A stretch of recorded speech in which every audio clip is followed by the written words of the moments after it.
रामनाथ जी को शहर में आए अभी 2 साल हुए थे। उनका बेटा सचिन शहर में नौकरी करता था, इसीलिए वो अपने पिता को भी शहर ले आया था। सचिन की पत्नी राधिका को रामनाथ जी का उनके साथ रहना पसंद नहीं था। वह चाहती थी कि हम अकेले में मजे से रहें। इसी बात को लेकर अक्सर घर में कहासुनी होती रहती थी। एक दिन की बात है, रामनाथ जी के हाथ से एक शीशे का गिलास गिरकर टूट गया। राधिका घर का काम निपटा रही थी, तभी उसे कांच टूटने की आवाज आई। वो दौड़कर बाहर गई।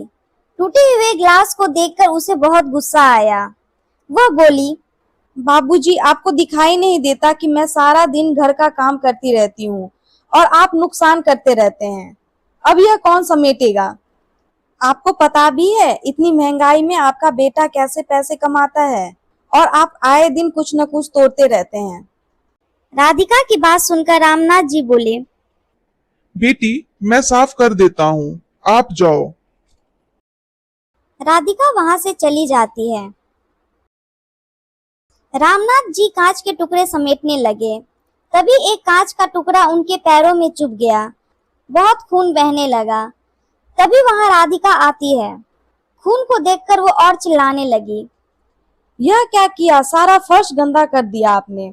दवाई लगाइए, इस पे जाइए अपने कमरे में। मेरा काम और बढ़ा दिया।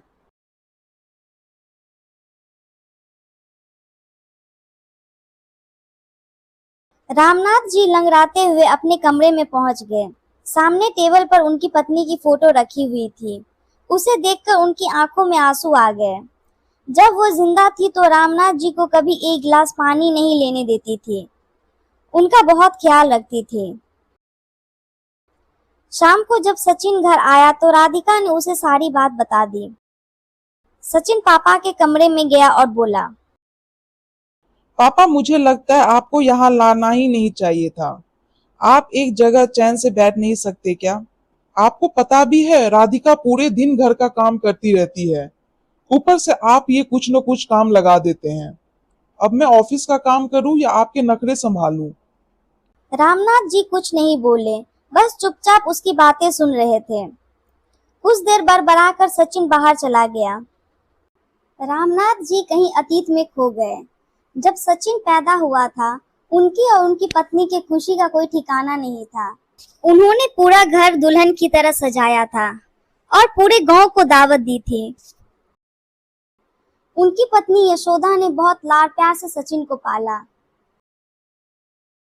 सचिन जब थोड़ा बड़ा हुआ तो रामनाथ जी उसे अपनी साइकिल पर बैठाकर स्कूल छोड़ने जाते थे। गांव से दूर बड़े से स्कूल में उसका दाखिला करवाया था। दोपहर को खेत में काम करते करते हमेशा घड़ी देखते रहते। जैसे ही सचिन की छुट्टी का समय होता, उससे पहले ही स्कूल के गेट पर पहुंच जाते थे। सचिन को घर पर छोड़कर फिर साइकिल उठाकर भरी दोपहरी में खेत पर जाते और रात भर मेहनत करते थे।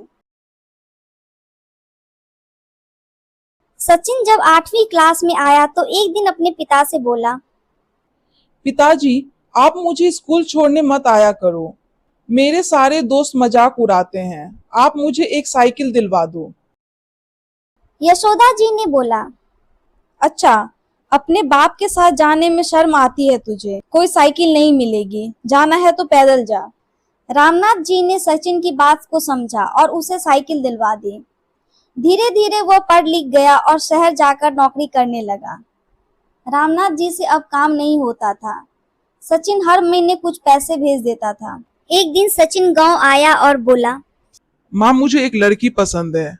हम दोनों शादी करना चाहते हैं, लेकिन शादी में आप दोनों को नहीं बुला सकता क्योंकि शहर की शादी है। आप दोनों सही नहीं रहोगे। यह सुनकर रामनाथ जी और यशोदा का दिल टूट गया। यशोदा ने तो कुछ ही दिनों बाद बिस्तर पकड़ लिया। 2 महीने बाद सचिन राधिका को लेकर गांव आया, लेकिन एक ही दिन रुककर वापस जाने लगा। तभी रामनाथ जी ने उससे कहा, बेटा, कुछ दिन रुक जा, शायद तेरी माँ की अंतिम घड़ियां आने वाली है। कुछ दिन तुम लोग साथ रहोगे तो उसे अच्छा लगेगा। नहीं पिताजी, राधिका नहीं रुकेगी। उसे गांव पसंद नहीं आ रहा है। दोनों चले जाते हैं। रामनाथ जी का पूरा हंसता खेलता परिवार बिखर गया था। कुछ दिन बाद यशोदा जी अपने बेटे को याद करते करते दम तोड़ देती है। उस समय सचिन और राधिका दोनों 13वीं तक रुके थे। फिर रिश्तेदारों के कहने पर सचिन अपने पिता को शहर ले आया, लेकिन अब दोनों उनसे परेशान हो चुके थे। रामनाथ जी का अब कोई ठिकाना नहीं था। गांव का मकान और खेत सचिन ने बेच दिए थे। उसी पैसे से उसने एक फ्लैट खरीदा और किराए के मकान से उसमें आ गया था। एक दिन शाम के समय रामनाथ जी उदास एक पार्क में बेंच पर बैठे थे। उनके जीवन का अब कोई मकसद नहीं था। तभी उन्होंने देखा 3-4 उनकी उम्र के लोग वहीं पार्क में बैठे हंस रहे थे। सभी एक दूसरे से हंसी मजाक कर रहे थे। रामनाथ जी को यह देखकर अपने गांव की याद आ गई। गांव की चौपाल पर वे भी गांव वालों के साथ अपने सुख दुख बांटा करते थे। इसी बीच किसी की आवाज से उनका ध्यान भटका।